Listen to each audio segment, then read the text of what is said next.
San Juan Crisóstomo decía: cuando la primera mujer habló, provocó el pecado original. Y San Ambrosio concluía: si a la mujer se le permite hablar de nuevo, volverá a traer la ruina al hombre. La Iglesia Católica les prohíbe la palabra. Los fundamentalistas musulmanes les mutilan el sexo y les tapan la cara. Los judíos muy ortodoxos empiezan el día agradeciendo: gracias, Señor, por no haberme hecho mujer.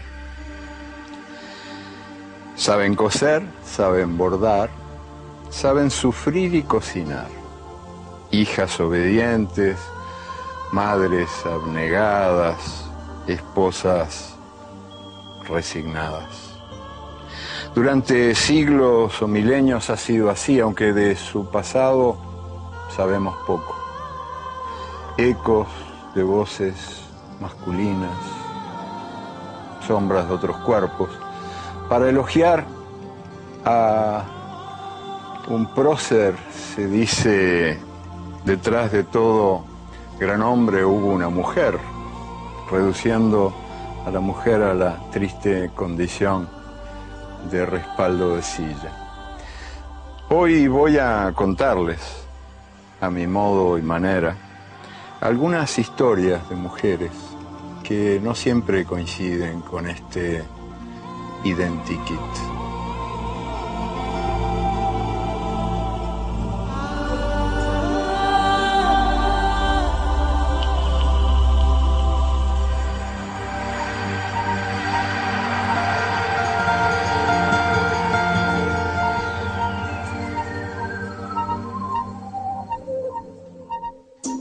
Están allí pintadas en las paredes, en los techos de las cavernas, alces, bisontes, figuras que vienen de eso que llaman prehistoria: caballos, fieras, hombres, mujeres, que no tienen edad.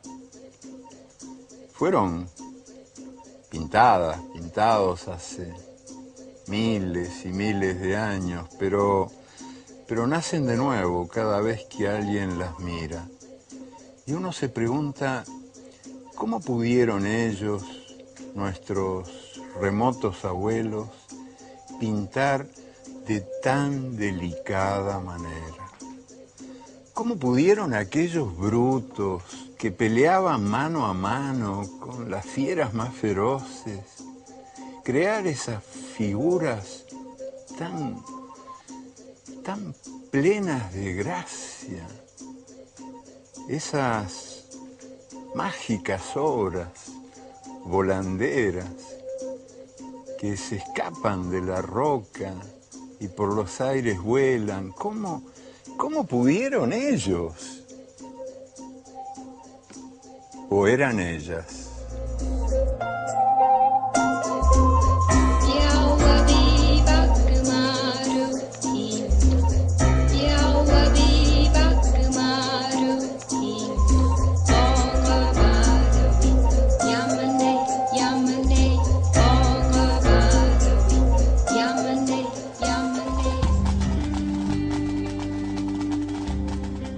Si Eva hubiera escrito el Génesis, ¿cómo sería la primera noche de amor del género humano? Eva hubiera puesto algunos puntos sobre las íes. Quizá, digo yo, no sé, hubiera aclarado que ella no nació de ninguna costilla, que no conoció a ninguna serpiente, que no ofreció nunca ninguna manzana a nadie y que nadie le dijo que parirás con dolor y tu marido te dominará. Y que todo eso, diría Eva, no son más que calumnias que Adán contó a la prensa.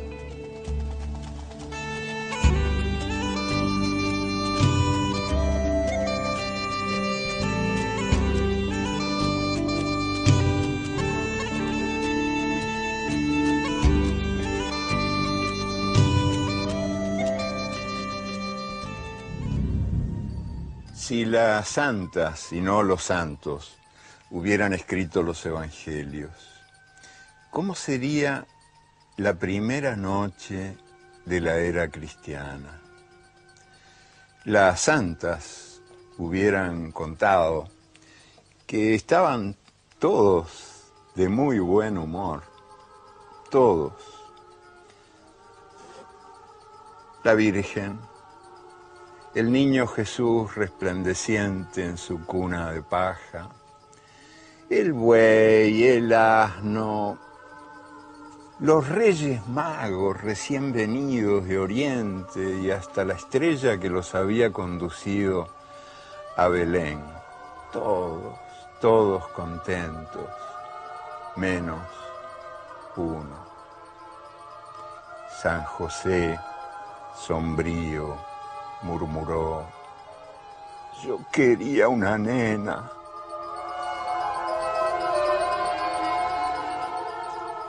Desde el año 1234, la religión católica prohibió que las mujeres cantaran en las iglesias. Las mujeres, impuras por naturaleza, ensuciaban la música sagrada, que solo podía ser entonada por niños varones o por hombres castrados. Esta pena de silencio rigió durante 7 siglos y pico, hasta que en el siglo XX, hace un rato nomás, las mujeres pudieron cantar en las iglesias solas o en coros. Poco antes de que se pusiera en marcha esta prohibición contra las hijas de Eva, hubo una monja llamada Hildegarda que dirigió un convento a las orillas del Rin, en una ciudad, Bingen, y que creó la música litúrgica que a mí me parece la más bella de todas, la que más me llega, más profundamente me llega al último rinconcito del alma.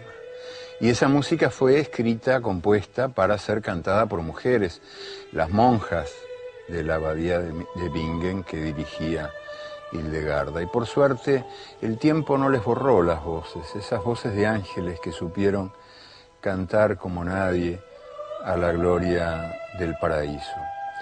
Y Hildegarda no se limitó a componer músicas maravillosas que durante siglos fueron traidoramente entonadas por hombres porque las mujeres no podían cantarlas, sino que además fue una adelantada de su tiempo que hace muchos años, 800 años, año más, año menos, supo desafiar el monopolio masculino de la fe y convirtió a su convento en un reducto, un santuario de la libertad femenina, y que supo escribir en sus trances místicos páginas que han perdurado, donde la mujer ocupa un lugar central, porque Hildegarda decía, y sabía lo que decía, que la sangre de veras sucia no es la sangre de la menstruación,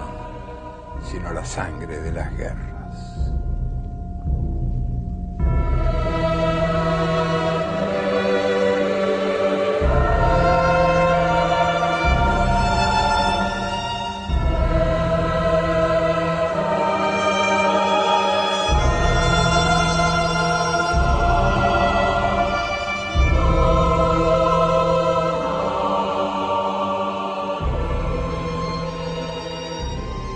Cuatro siglos después, por esas vueltas raras de la vida y de la historia, Teresa se había convertido ya en un símbolo de la cristiandad y en un modelo de la mujer ibérica. Fue Santa Teresa, ejemplo de virtud, y sus pedazos andaban por todas partes. Franco, en aquella larguísima agonía, tuvo un brazo de Teresa en la mesita de luz. para que lo ayudara a pelear contra el diablo y defenderse de sus tentaciones. Y bueno, y otros pedazos de la pobre Teresa fueron a parar a diversos destinos, incluyendo un pie que está todavía en Roma.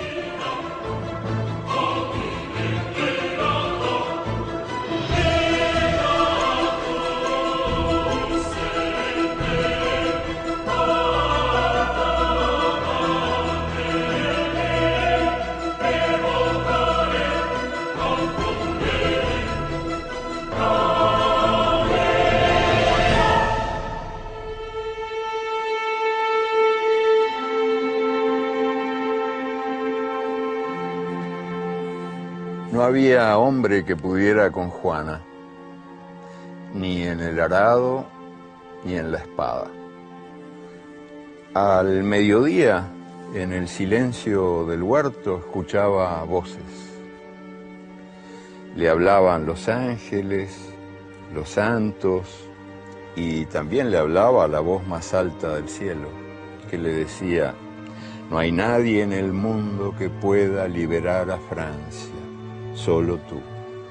Y ella lo repetía, siempre citando la fuente. Me lo dijo Dios, decía. Y así, esta pobre campesina analfabeta, nacida para cosechar hijos, encabezó un gran ejército, un inmenso ejército que a su paso crecía.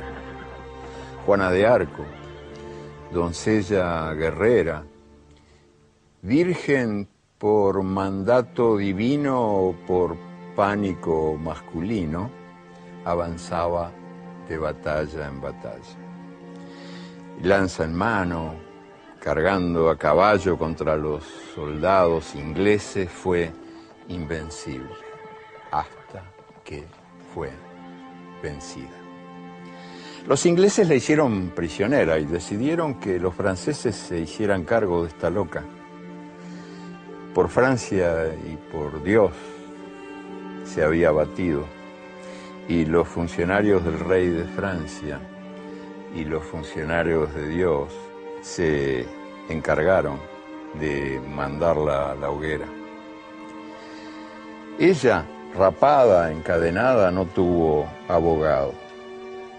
Pero los jueces, el fiscal, los expertos de la Inquisición, los obispos, los priores, los canónigos, los notarios y los testigos coincidieron todos, sin excepción, con la docta Universidad de la Sorbona,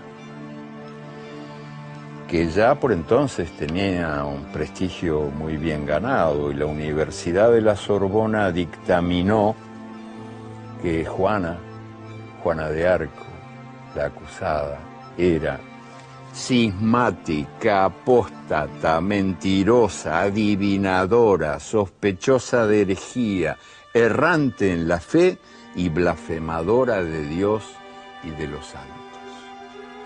Tenía 19 años cuando la ataron a un palo en la plaza del mercado de Rouen, y el verdugo encendió la leña. Después pasó el tiempo y su patria y su iglesia, que la habían asado viva, la convirtieron en heroína y santa, símbolo de Francia, emblema de la cristiandad.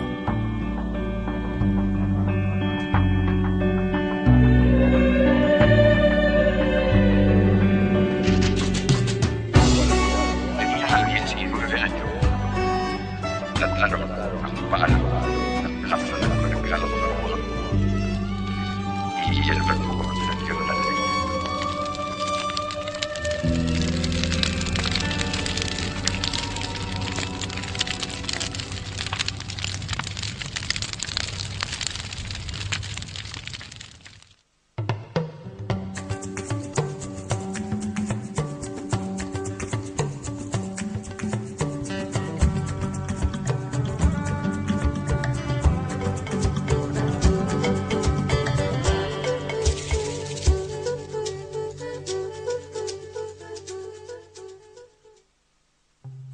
Fueron femeninos los símbolos de la Revolución Francesa. Mujeres de gorros frigios, las tetas al aire, cabellos al viento, banderas al viento. Pero la Revolución Francesa proclamó la Declaración de los Derechos del Hombre y del Ciudadano. Y poco después, una militante revolucionaria, la actriz Olympia de Gouges, propuso que la revolución aprobara también una declaración de los derechos de la mujer y de la ciudadana. Y un tribunal revolucionario la condenó y la guillotina la decapitó.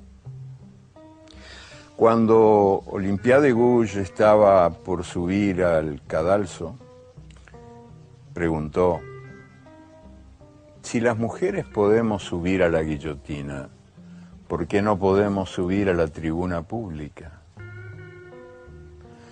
Una semana después, la Revolución Francesa decapitó nada menos que a la mujer del ministro del Interior por ocuparse de política, que esas no son cosas de mujeres. Y algunos años más tarde, cuando la primera comuna de París, un periodo revolucionario de grandes cambios muy importantes, donde se aprobó el sufragio universal, universal pero no tanto, porque se sometió a votación en la asamblea hasta dónde era universal el sufragio universal, y resultó que los votantes, todos hombres, votaron contra el voto de la mujer. Las mujeres no tenían derecho de voto por resolución aprobada 899 votos contra 1, aprobada por unanimidad -1.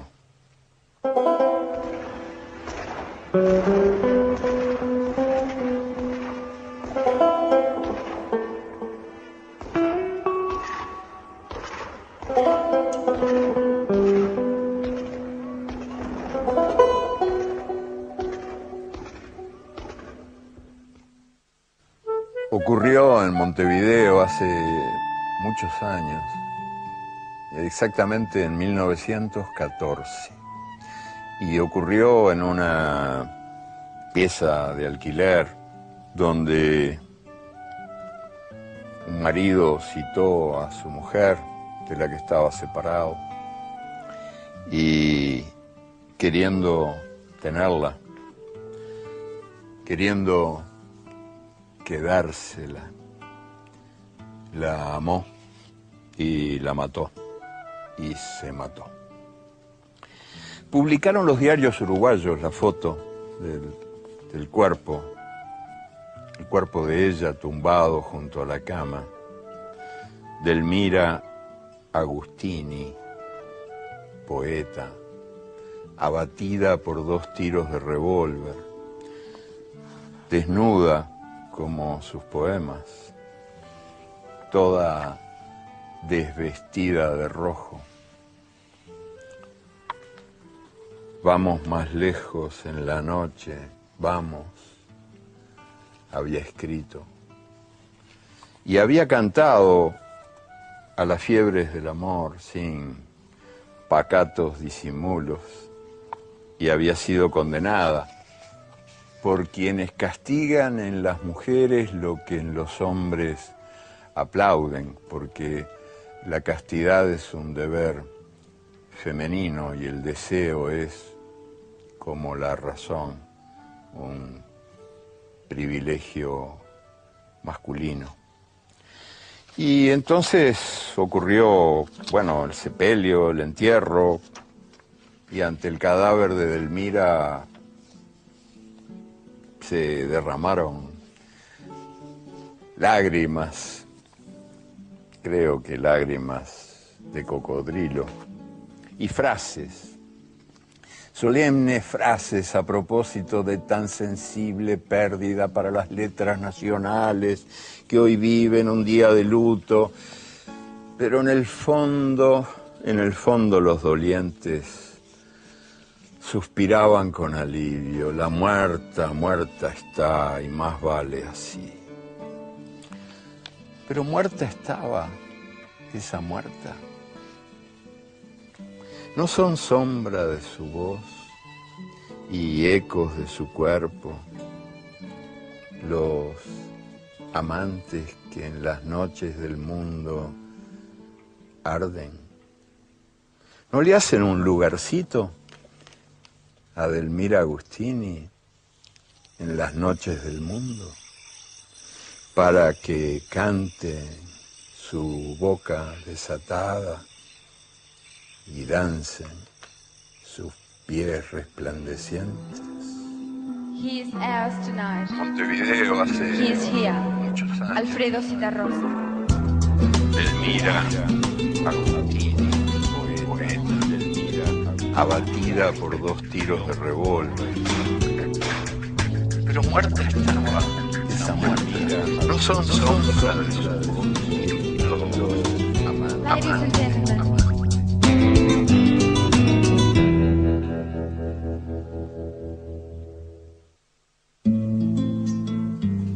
En los tristes años de la dictadura del general Pinochet en Chile, el régimen decidió cambiar los nombres de 20 poblaciones de los suburbios más pobres de la ciudad de Santiago.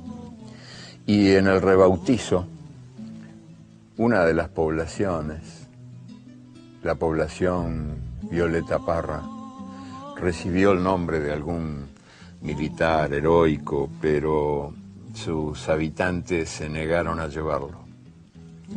Se negaron a llamarse con otro nombre que no fuera su nombre. Y en unánime asamblea dijeron: somos Violeta Parra o nada.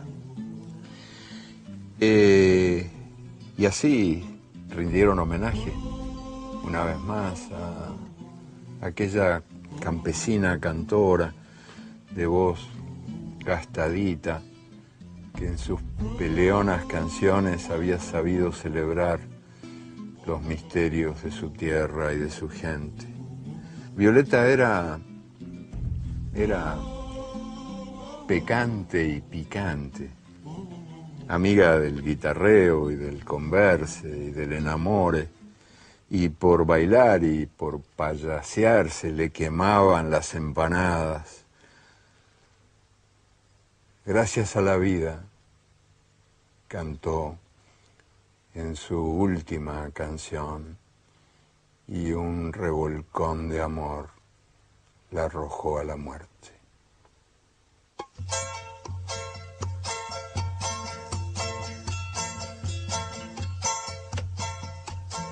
Gracias a la vida que me ha dado tanto, me dio 2 luceros que cuando los abro. Violeta, vous êtes poète, vous êtes musicienne, vous faites de la tapisserie, vous faites de la peinture. Si on vous donnait à choisir entre un seul de ces moyens d'expression, lequel choisiriez-vous?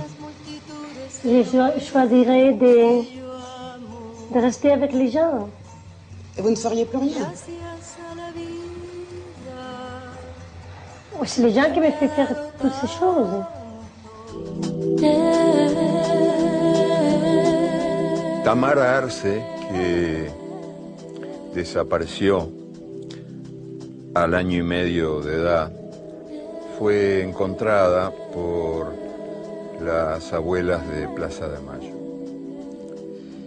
Y Rosa, la madre de Tamara, había sido presa y torturada y violada y fusilada con balas de fogueo, y había estado 8 años sin saber nada de su hija. Cuando las abuelas la encontraron, la madre y la hija se miraron al espejo juntas y se rieron y no podían parar de reírse porque eran iguales. Y tenían los mismos lunares en los mismos lugares. Y entonces cuando llegó la noche, esa primera noche del reencuentro, Rosa, la madre, bañó a Tamara, la hija, y la enjuagó y la enjabonó y la enjuagó y una vez y otra. La bañó una vez y otra y otra y no podía sacarle el olor. Un olor espeso, como dulzón.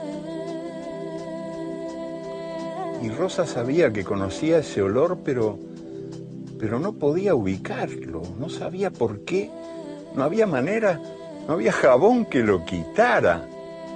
Y entonces, de pronto, Rosa recordó que ese era el olor de los bebés cuando acaban de mamar. Rosa no podía explicárselo, pero Tamara, la hija, tenía 9 años y olía a recién nacida.